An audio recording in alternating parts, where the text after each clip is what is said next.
Today, Africa is said to be rising, but the question we are asking, for whom is Africa rising? Today, the minerals in our belly are being exploited, Osagyefo. The uranium in Niger is being taken away from France to France. The manganese in Ghana, in your own country, is being taken away. Even the cocoa, which you must have consumed as a young man, is taken away in the same manner that God made it to be converted into something in Switzerland.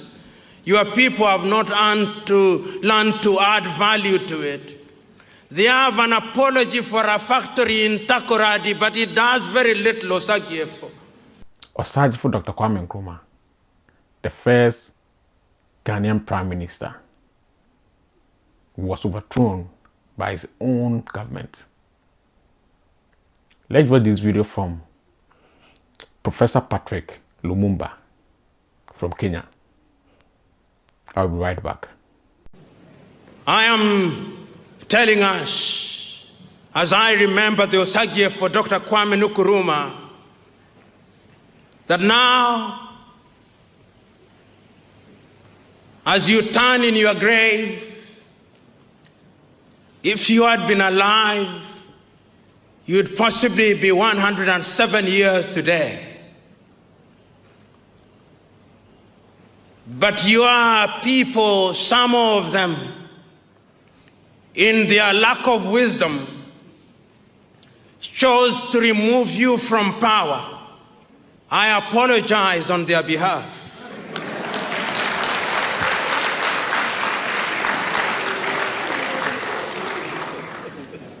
They gave you only a few years to be present in this world. And during those few years that you are present in this world, you shook not only Ghana but Africa so very fundamentally that although your mortal remains were interred, your spirit is alive and well. And it's that spirit that occupies our minds and hearts today as we remind ourselves that the only way in which Africa will realize our potential is through the path of unity. I know as you lie in your grave, great Osagyefo, there is a sense in which, in a manner so completely invisible to us, you are turning uncomfortably and weeping uncontrollably because your continent is bleeding. It is bleeding in every corner. In our heart, in the Congo, she bleeds. That country that is so rich is yet the poorest nation in Africa. But it does not stop bleeding only in the Congo. It also bleeds in our horn in Somalia. That country, which could be very rich, is only famous for the wrong things.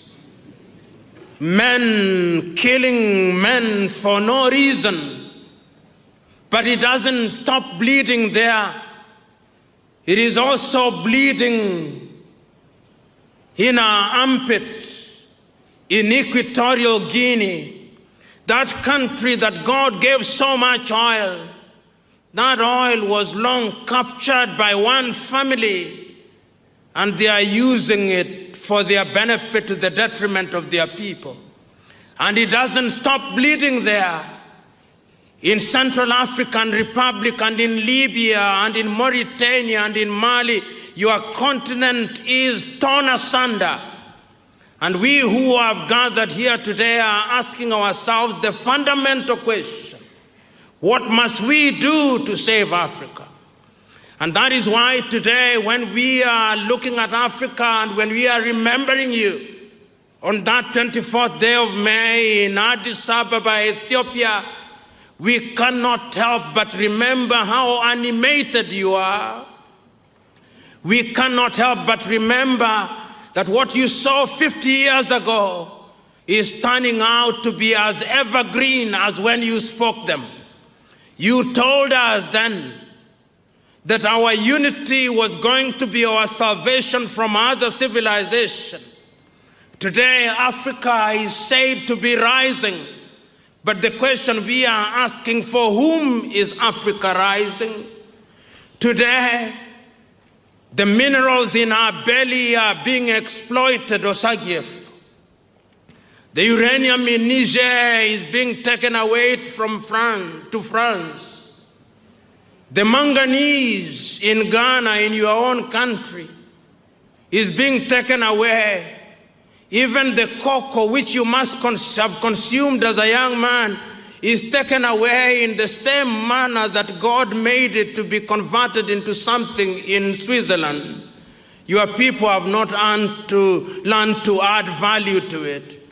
They have an apology for a factory in Takoradi, but it does very little, Osagyefo. In other words, there is a lot to be done.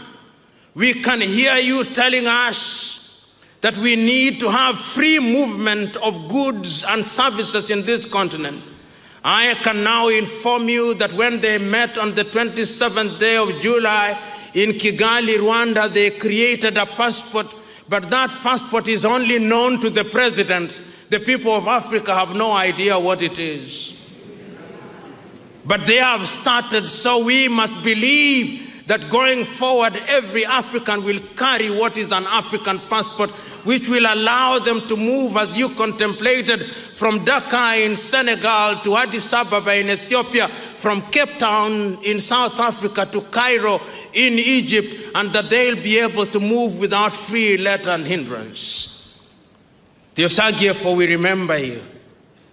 But we also remind ourselves that when we talk about unity, we are not saying that we should strike down our traditional institutions. We are simply saying that our traditional institution must be integrated in our modern scheme of doing things. And I must tell you that today here we are agreeing with Ali Mazrui that indeed what others think is the Tower of Babel can be a power of Babel, and that this continent can be united, and our diversity would be a cultural and linguistic mosaic which would be our strength and the attraction to other parts of the world. Osagyefo, as I continue to speak to you in your grave, there is the tendency that I may speak until the cows come home, but what is the wisdom in doing that? You are so clear in 1963, that is your clarity that we must use to remind ourselves that Africa can rise. But as I posed a little early, for whom is it rising? Is it rising for the Indians? Is it rising for the Lebanese? Is it rising for the Chinese? Is it rising for the Americans, or is it rising for the whole world with Africa as the bearers of the weight for our benefit? We want to live in a continent where we are respected, but we know that it's only through unity, and we believe that the academics will carry their weight so that our education has its value. Those of us who are trained in the sciences will no longer allow their knowledge to sit in libraries, but that knowledge will be utilized by the political class for the sake of the transformation of the lives of the people. We hope that our unity will create an environment where our young men and women will not be humiliated at the embassies of Australia, Canada, the United States of America, and little European countries, that they may acquire their passports as a way of escaping from Africa, which provides no opportunity and no hope for our young men and women. We can do it, we must do it, because if we don't do it, we ourselves will be done. So Africa must rise, because if Africa does not rise, Africa will perish. So who is Dr. Kwame Nkrumah? Dr. Kwame Nkrumah was the first Ghanaian Prime Minister. He fought for Ghana's independence. And I'm sure most African countries knows about him. He was born on September 1909 and he died on 27th April 1972. He tried to unite Africa. He was saying, look, Africa, we need to be one so that we can survive. We can fight this fight together. So he was going around making speeches, telling people that, look, Africa is capable of managing its own affairs. We don't need to always rely on this Western world for arms. We have everything. We have gold, we have minerals, we have good resources. So we need to start producing our own, we need to start process our own raw materials, our own minerals. And he did a lot of things in Ghana.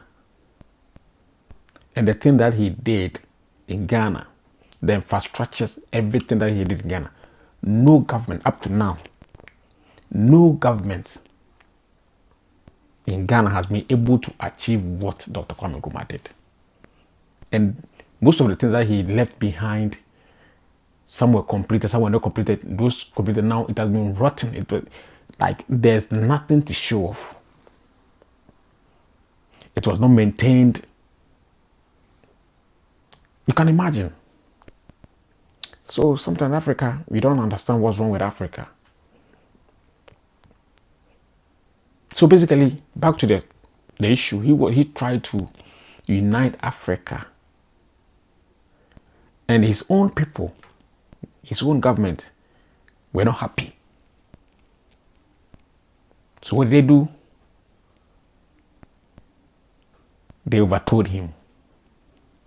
He went for a meeting in one of these African countries, and he was informed that, look, your government has been overthrown, so you can't come back.